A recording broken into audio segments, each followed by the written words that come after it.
राम राम भाई सारे ने 70,000 लोग 2014 से ना आंदोलन कर रहे हैं, लेकिन आज तक उनकी मांगे पूरी नहीं हुई। शर्म की बात है, जो सरकार अपने देश की जनता की मांगे पूरी नहीं कर सकती ना, वह सत्ता में रहने लायक ही नहीं है। आज देश का युवा बेरोजगारी से परेशान है। उनमें से है ना ये 70,000 लोग भी हैं जो रेलवे अप्रेंटिस की नियुक्ति की मांग कर रहे हैं। भाई रेलवे अप्रेंटिस वो लोग हैं जो 10th के बाद है ना ITI करते हैं और रेलवे में वेल्डर, इलेक्ट्रीशियन, प्लम्बर इनकी ट्रेनिंग करते हैं। एक साल 2014 से पहले ना जब यूपीए गवर्नमेंट थी तब इन्हें है ना GM पावर के थ्रू है ना 1-2 साल बाद रेलवे में भर्ती कर लिया जाता था। GM पावर मतलब भाई जनरल मैनेजर, वो इंसान जो 50 करोड़ तक के प्रोजेक्ट सैंक्शन कर सकता है रेलवे में, और उसके पास है ना और भी बहुत सारी पावर होती है। लेकिन मोदी सरकार के आने के बाद है ना ये GM पावर खत्म कर दी गई और भाई है ना फिर 20% वैकेंसी रिजर्व कर दी इन अप्रेंटिस की। उनको है ना पहले एग्जाम देना पड़ेगा, रिटन टेस्ट, और फिर ये उन लोगों को नियुक्त करेंगे। लेकिन भाई ना लोगों का कहना है कि ITI के बाद इन्होंने टेस्ट भी दिया है, डिग्री भी है, और फिर ये अप्रेंटिस का फॉर्म भरते हैं। उसमें मेरिट बेस पर सिलेक्शन होता है, DBA होता है और मेडिकल टेस्ट होता है। फिर अप्रेंटिस करते हैं ये स्टूडेंट्स। भाई ITI के अंदर है ना 2 साल प्रैक्टिकल नॉलेज मिलती है, स्किल्स इंक्रीज होती हैं, और अप्रेंटिस में भी ना ये स्किल बेस्ड काम करते हैं। तो टेस्ट की जरूरत क्या है?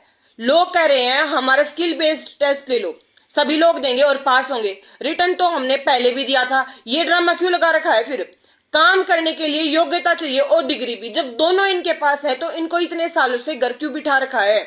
बेरोजगारी बढ़ाने के लिए? वैसे तो देश में युवा है ना पकोड़े तल ही रहे हैं। क्या पढ़ाई इसके लिए होती है? आजीविका के साधन को तो रोजगार कह रहे हैं। उस अप्रेंटिस के सर्टिफिकेट का क्या फायदा जो 3-4 महीने में बनका हुआ है और फिर नियुक्ति भी ना हुआ है? D ग्रुप जैसी जॉब के लिए ITI क्यों की जाती है? ताकि उन्हें जॉब मिले, नहीं तो 5 साल में 12th और BA करके UPSC के एग्जाम को ये भी क्लियर कर लें। लेकिन बस एरिया ऑफ इंटरेस्ट का फर्क है। किसी न सरकार तक उम्मीद है तो उनके सपने और उम्मीदा पे पानी नहीं फेरना चाहिए। अगर बात सही और जायज है तो आप तो अग्निवीर जैसा हाल ही इन लोगों का कर रहे हो, झूठे वादे, और अब मैनिफेस्टो में डाल रहे हो अग्निवीर को सरकारी नौकरी मिलेगी। अरे रहने दो मोदी जी, यकीन 1-2 बार किया जाता है, बार बार नहीं किया जाता। इकोनॉमिक सर्वे की रिपोर्ट है ना साफ जाहिर करती है कि देश में कितनी बेरोजगारी है, और उसमें ना खुद को बचाने के लिए सरकार का बहाना था कि युवा स्किल्ड नहीं है। अब इतने सारे युवा स्किल्ड हैं तो इनको है ना रोजगार क्यों नहीं दे रही सरकार? सबको पता है skill India mission Modi government का तो फेल हो ही चुका है, लेकिन जो कुशल काम करना जानते हैं उनको काम पे नहीं लगवाएंगे, क्योंकि फैसला वापस लेने से ना इनकी जो सो कॉल्ड इमेज है वो खराब हो जाएगी ना। मोदी सरकार है ये तो।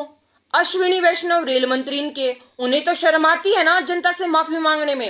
रेल हादसों के जिम्मेदार अब नहीं मानेंगे खुद को, 9 स्टूडेंट्स को बेरोजगार बनाने का श्रेय लेंगे। इतने सालों से जब रेलवे में लोगों की नहीं सुन रही है तो किसकी सुनेंगे? बस मोदी की। फुर्सत ही नहीं है रेल बनाने से, काम क्या खाक करेंगे? भाई रेलवे के सभी कर्मचारियों को ना अपनी आवाज खुद के लिए भी और इन लोगों के लिए भी ना अपनी आवाज बुलंद करनी चाहिए। नहीं तो ये बहरी सरकार है, 4 बार खुड़का करने तय सुने को नहीं, कति कान में जाकर बोलना पड़ेगा कि उठ जा अब तो, बस बहुत हो लिया।